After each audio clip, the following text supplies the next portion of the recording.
उत्तराखंड के पूर्व मुख्यमंत्री हरीश रावत के ट्वीट करने के बाद कि उन्हें पूरी तरीके से सहयोग नहीं किया जा रहा है, आज दिल्ली में कांग्रेस पार्टी के नेताओं की बैठक होगी जिसमें उत्तराखंड के बड़े पार्टी के नेता शामिल होंगे। हमारे साथ पूर्व कांग्रेस अध्यक्ष मौजूद हैं। सर, जिस तरीके से ये पूरा मामला सामने आया है, आपको क्या लगता है कि अचानक हरीश रावत जी की नाराज़गी क्यों सामने आई? देखिए, हरीश रावत जी हमारे ज्येष्ठ, वरिष्ठ और श्रेष्ठ नेता हैं। मैं उनको राजनीतिक दृष्टिकोण से नहीं देखता। हमने हमेशा उनको अपने बड़े भाई और अपने संरक्षक के रूप में देखा है। उन्होंने क्यों ट्वीट किया, देखिए उसका जवाब तो वही दे सकते हैं। न मेरा उनसे इस बारे में कोई विमर्श हुआ, तो उन्होंने जो कहा है इसके बारे में मेरे ख्याल से उन्हीं से पूछना चाहिए। लेकिन मेरी ये ज़रूर इच्छा है, देखिए उत्तराखंड में 2000 में एक भी विधायक चुनावा नहीं था कांग्रेस का।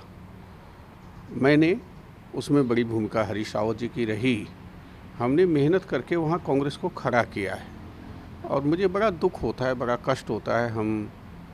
मुझ पर तो बड़ी कृपा इंदिरा जी से लेकर के और राहुल जी तक रही है कि जब कांग्रेस को कहीं पर कुछ नुकसान होता है तो मैं बधाई देता हूँ केंद्रीय नेतृत्व को कि उन्होंने हमारे जो वरिष्ठ नेता हैं उनकी जो बात है उसका संज्ञान लेकर के और आज यहाँ पर सबको बुलाया है, क्योंकि उत्तराखंड में एक वातावरण बन रहा है।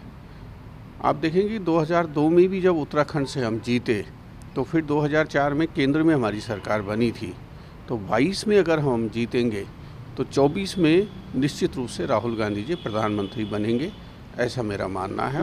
पिछले विधानसभा के चुनाव में कई कांग्रेस पार्टी के नेताओं ने बीजेपी का रुख किया, जो कि कांग्रेस पार्टी में काफ़ी लंबे समय से वो राजनीति करते थे। अभी हाल में हमने देखा कि यशपाल आर्या पहले अध्यक्ष रह चुके थे, उत्तराखंड सरकार में मंत्री रह चुके थे, उन्होंने कांग्रेस ज्वाइन की। क्या इस तरह की कोई बात भी चल रही है कि बाकी बीजेपी के नेता जो कि पहले कांग्रेस में थे वो कांग्रेस में फिर से शामिल होना चाहते हैं और उसको इस बात को लेकर भी नाराज़गी है?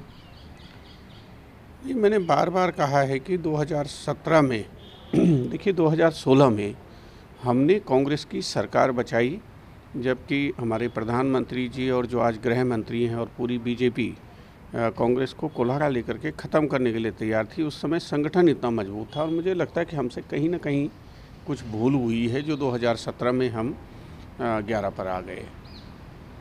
जो लोग गए, ये निर्णय केंद्रीय नेतृत्व लेता है और मैं तो कांग्रेस का एक बहुत ही अदना सा सिपाही हूँ और मैं आभारी हूँ कि कांग्रेस ने मुझे यहाँ तक पहुँचाया। तो इस बारे में वही निर्णय ले सकते हैं मेरे ख्याल से, विचार विमर्श करके कि उससे कांग्रेस को लाभ होगा, कितना लाभ होगा, तभी मेरे ख्याल से केंद्रीय नेतृत्व उस पर निर्णय लेगा। आखिरी सवाल कि क्या मुख्यमंत्री प्रोजेक्ट करने की बात भी चल रही है? कुछ नेताओं ने बयान दिया है कि हरीश रावत को मुख्यमंत्री प्रोजेक्ट किया जाए। उत्तराखंड विधानसभा चुनाव को ध्यान में रखते हुए क्या ये सही निर्णय होगा? देखिए, ये निर्णय भी जो है सम्यक विचार के ऊपर केंद्रीय नेतृत्व लेता है।